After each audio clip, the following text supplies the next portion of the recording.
అందరికీ జై హింద్. పాకిస్తాన్ ఒక కొత్త దుస్సాహసం ఏంటి? దిగజారిపోయిన ఒక పరిస్థితి. పాకిస్తాన్ ఇప్పుడు పురుషుల టెర్రరిస్టులు కాకుండా మహిళా టెర్రరిస్ట్ ఒక సంస్థ ఏర్పాటు చేస్తుంది.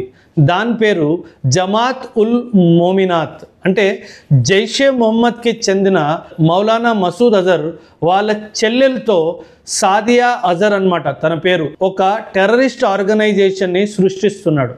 తన ఉద్దేశం ఏంటంటే ప్యూర్ ఫీమేల్ టెర్రరిస్ట్ ఆర్గనైజేషన్ స్థాపించి అందులో ఫీమేల్ టెర్రరిస్ట్ని ట్రైన్ చేసి సైకలాజికల్ వార్ఫేర్లో, అదే రిక్రూట్మెంట్ ప్రాసెస్లో మరియు సూసైడ్ బాంబింగ్ కోసం వాళ్ళని ట్రైన్ చేయాలి అని ఒక దుస్సాహసాన్ని వీళ్ళు ప్లాన్ చేస్తున్నారు.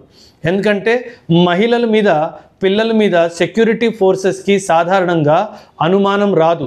సో దీన్ని వీళ్ళు క్యాపిటలైజ్ చేయాలి, దీన్ని ఉపయోగించుకోవాలి అనే ఒక దురుద్దేశంతోనే వీళ్ళు ఇట్లా మహిళలతో ఒక ఉగ్రవాద సంస్థని ఏర్పాటు చేస్తున్నారు.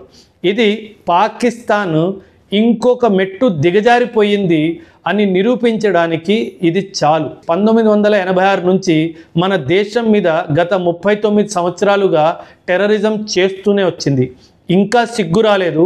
ఇప్పుడు మహిళల్ని కూడా వాడుకుంటాము ఆర్ మహిళల్ని కూడా యూజ్ చేస్తాము అన్న ఇంకొక మెట్టు దిగజారిపోయింది. ఇదండి పాకిస్తాన్ పరిస్థితి. పాకిస్తాన్ తీసుకుంటున్న ఈ నిర్ణయం మీద ఖచ్చితంగా మీరందరూ మీ అభిప్రాయాల్ని కూడా తెలియజేయాలి. థ్యాంక్ యూ అండ్ జై హింద్.